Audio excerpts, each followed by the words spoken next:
All right, special gear review here today on Gearheads. We have an Ernie Ball Music Man John Petrucci 6, 2015. Let's check it out.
Time for the specs on the Ernie Ball Music Man John Petrucci 6-string. This is a 2015 model, so it has the updated bridge and stainless steel frets, 24 of them. This one is unloaded, so it does not have the piezo, and it has the wood headstock with some bird's eye maple there. Rosewood fretboard, regular dot inlays. You can see the stainless steel frets there. Very nice. It has the DiMarzio liquefier in the neck. Normally this had the DiMarzio crunch slab in the bridge, but I find that pickup to be very, very low mid heavy with a very slow, kind of boomy low mid response. It's a very strange pickup. So I changed it out for the Titan because it has a kind of similar output, similar tone profile overall, but it doesn't have that really muddy low mid. So then it has your 3-way toggle, volume, tone control. Here's the updated bridge. You know it's updated bridge because it's a rectangle. The other one has kind of like a notch there. So you can easily identify the updated bridge, and usually you can identify the stainless steel frets along with it because the ones with stainless steel frets have the updated bridge. This is the blue pearl finish. Of course, it has the best part of a JP6 right here, which is the forearm contour. Makes it probably the most comfortable guitar you can play, pretty much. Okay. It's hard to get the blue pearl finish on camera because it has a very, very light, kind of like a blue sparkle to it, a blue pearlescent sparkle. But you have to get it in the right light to see it, and you have to be pretty close up. Here is the maple neck. It is bird's eye maple, as you can see. And then we have the made in California, USA, with the Schaller locking tuners.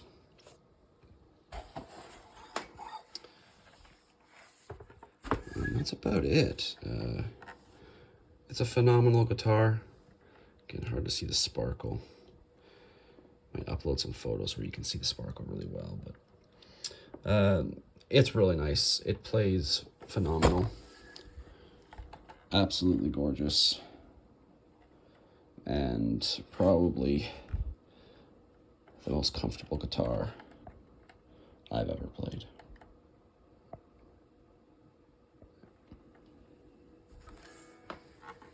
And that's it for the specs.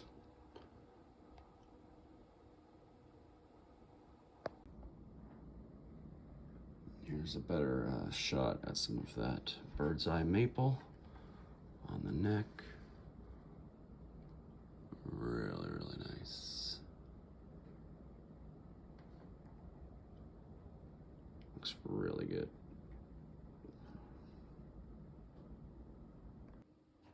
Here's a little bit of that, the blue pearl there for you.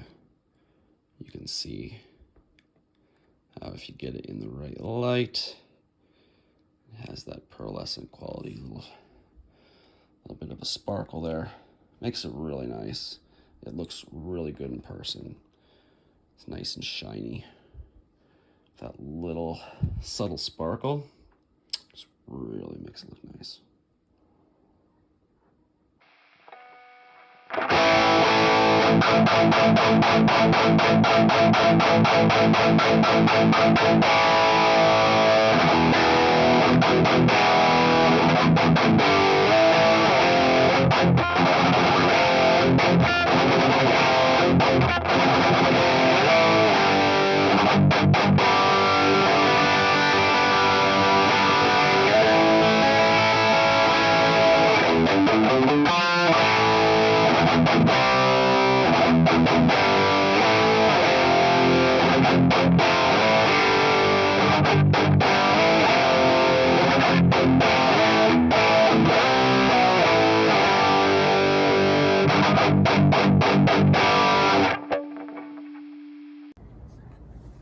All right, so review of the guitar. It's really comfortable. It is the most comfortable guitar with this huge forearm contour. Like your forearm just rests there really, really well. And it's so much more comfortable than most any guitar you can play, unless it has the gigantic bevel on the front. But it's so comfortable. It sits perfectly against your body, rests really well on your leg, really thin neck. The frets, the only downside perhaps for some people is that the frets are not as big as they might expect. They're kind of like I can't remember what they call it, like a wide profile, tall wide profile. So they're a little smaller than medium jumbos in my experience. But with that said, it's really easy to move around on them, especially if you're doing fast chording transitions. It makes it actually really easy. What else here do we got? The trem is awesome. The best trem I've ever experienced. It always goes back in tune. I never have to worry about it. It's really, once it's set up, it's good to go. It's awesome. This one, of course, is the unloaded version. It does not have the piezo, doesn't have the shield inlays, and it doesn't have the colored headstock. That said, if you can get an unloaded version, some people probably will prefer it, like myself, because I don't like all the extra electronics that Ernie Ball Music Man uses a lot of the time. It's just a lot of PCB wiring schemes, and if something goes wrong, which usually happens, especially if you have a piezo system, you have to pretty well send it back to Music Man and pay for them to make the fix a lot of the time, because a lot of guitar techs won't touch Ernie Ball Music Man electronics because the PCB boards are just so complicated, needlessly so. And they're often proprietary, so you really need Music Man to tell you what certain things are. But a good tech can figure it out by themselves. But again, certain things, only Ernie Ball Music Man will have the part. So if something goes wrong, especially if you're at a gig or playing live or on tour, that's going to be a big problem. So I know a lot of people, especially these days, are trying to get the unloaded versions because they don't have all the crazy electronics. They have like a PCB on the switch, I believe, on the three-way, because the middle position isn't just the two humbuckers, full humbuckers on. It is both humbuckers split coil. I think it's the two inners or the two outers, I don't remember, coils. But just because it's a three-way, it has that board, but that's not a big deal. That's nothing that can't be remedied in 2 seconds, and that's not going to go down like a lot of the complex systems that a lot of the Music Man guitars now have, like the boosts, and again the piezos, and all the other gadgets, the quick change, I think they call it the game changer switching system. Just a lot of electronics, and if it goes down, you're screwed. You have to send it to Ernie Ball and pay a lot of money to get it fixed. And a lot of guitars, you know, Music Man, John Petrucci's especially, JP15s, anything with a piezo in it, pretty much, a lot of them go down eventually and have problems. The early Majesties is very common to have problems as well. So a lot of people, you know, they get a Majesty, pay a lot of money for it. It's a beautiful guitar. I've played Majesties. They're awesome. But the PCB board goes down, some breaks on it, and they need to send it back to Ernie Ball to get it all fixed up. Out of that, or you just rip out all the electronics completely and put traditional electronics in it. But then you won't be able to get the piezo if you have it.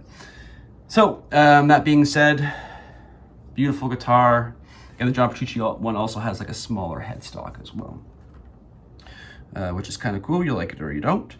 But yeah, in my opinion, out of the Majesty aside, perhaps, but all the JP models, the JP6 is probably my favorite. I really like the 15-inch fretboard radius.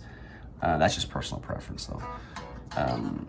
I wish the frets were a little bigger, but that's not really a problem. Once you get used to it for a few minutes, then sometimes you might actually prefer it to the bigger frets, I found.